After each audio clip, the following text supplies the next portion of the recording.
You could just have a situation where who's buying gold? Russia, China, Iran, Turkey, even our friends like Japan, Philippines, Mexico. They're buying all the gold. There's not that much around. It wouldn't take much to cause a buying panic.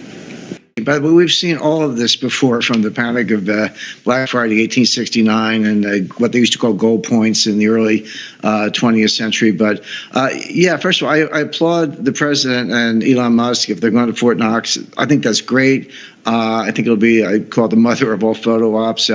But if you've ever lifted a 400-ounce bar, they weigh 27 pounds. I've done it. I've been in vaults, but it's like a free weight. It's it's a lot heavier than you think. But they'll go in, they'll look around. By the way, the gold is certainly there. I've said that for over 10 years, probably 20 years, but I said it in my book, The New Case for Gold. The gold is there.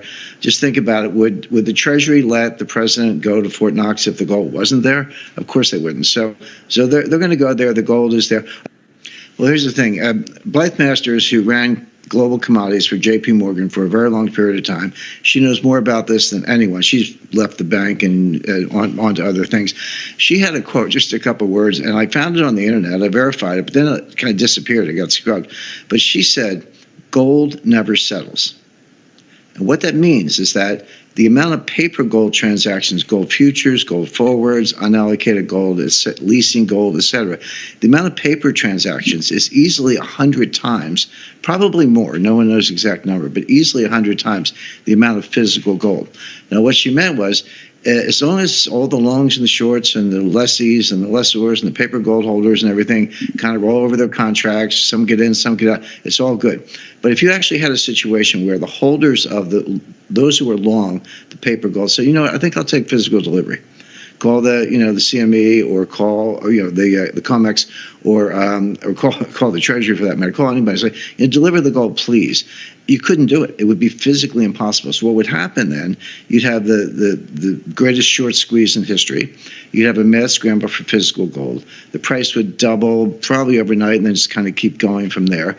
You'd have bankruptcies as various dealers and counterparties failed. Now, that hasn't happened yet on that scale. And again, 1869 was the last time something like it happened. But the market couldn't stand up to it. Now, we're starting to see signs of that. We're starting to see cracks in the structure. And the question I have for the president, Elon Musk, go to Fort Knox, okay, the gold's there, that's fine. Ask the Treasury, and they probably don't want to ask this, is that gold leased? Is that gold leased to J.P. Morgan, Goldman Sachs? Well, it is. But if I lease my house to you, you can move in. It's perfectly legal, but I still own the house. Now, people don't understand gold leasing. They hear the gold is leased. They assume that like J.P. Morgan backs up a truck and takes the gold. No, that's not what happened. The gold is there. The Treasury owns it. I just want to be clear about that. The gold is there, and the Treasury owns it. But they can lease it out. That's a paper transaction. And here's the key: when you're the lessee, you're again J.P. Morgan, Goldman Sachs, any of the big banks, you have a right of rehypothecation. That means you can lease it to somebody else, or you can sell it to somebody else on what's called an unallocated basis, which is say, yes, Steve, you own the gold, but not really. There are no bars with serial numbers with your name on it, but it's a paper gold transaction. But that's my point. It's a long chain of paper transactions. Everybody thinks, every lessee, every buyer of unallocated gold thinks they own gold, and they do have price exposure, but they don't have the gold. The gold's in the vault where it belongs.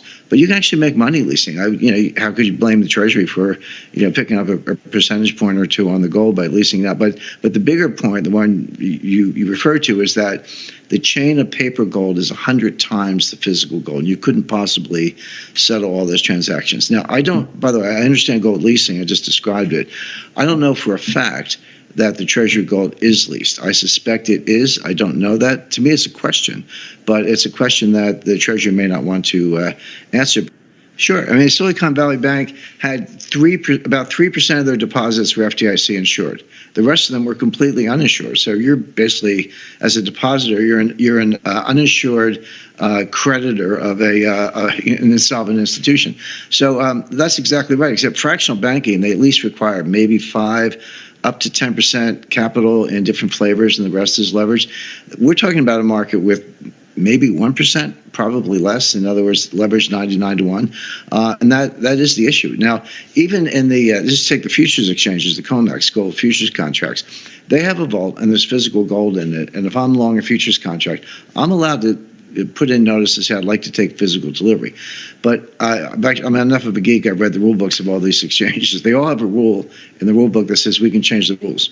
And they tell you we are not a source of supply. So they just let you take physical delivery just a little bit to keep everything honest. But if there were ever a massive wave of notices, hey, I'd like to take physical delivery, they would say trade for liquidation only. You're not getting that gold. You're not getting that physical gold. There is not enough. That's just the futures market. Then again, there's unallocated gold, bank gold, gold leasing. This is huge market, and this is what Life Masters meant when she said gold never settles. Well, I think my experience as a kid may be similar to yours, because at the kitchen table, my father used to pull two $20 bills out of his wallet, and he slammed them on the table and said, look at this. And one of them said Federal Reserve note, which is a liability. That's what we call money is actually a liability of the Federal Reserve. It's not an asset. But the other one said silver certificate. He used to carry it around. And he would say, this isn't backed by anything. My father was in the First Marines. He was actually in the occupation of China. He fought in World War II, but he was in the occupation of China. And they had a hyperinflation there that was worse than Weimar. Again, he say his Marine buddies, they would take a wheelbarrow full of national Chinese money to get a case of beer. So I had this from like a very early age, the difference between solid money and paper money and leverage. And again, the leverage system works as long as no one challenges it, as long as no one questions it. But the minute you do, it collapses very quickly, and that's where gold stands up. And I mean, gold would skyrocket in these scenarios. It's very hard, but the best example was September 1869. This is two of the so-called robber barons, Jay Gould and Big Jim Fisk, and they decided to corner the market. Now, there was a lot of gold. They were in New York. They did basically corner the physical gold supply in New York, but there were two sources of gold that they had to worry about. One was London, but they weren't really worried about that because you had to physically ship it to the United States.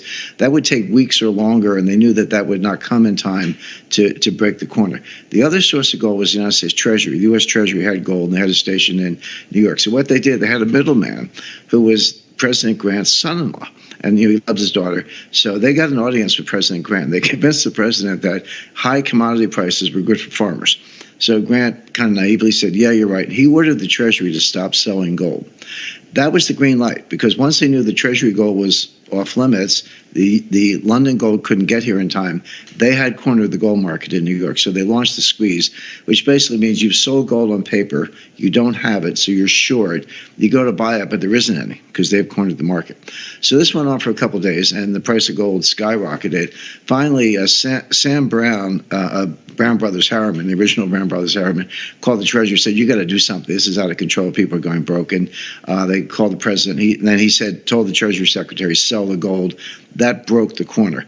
But the point is, you really do have to control it all physically. The problem with the Hunt brothers, they pretty much cornered the silver market, but they were relying on the futures exchange.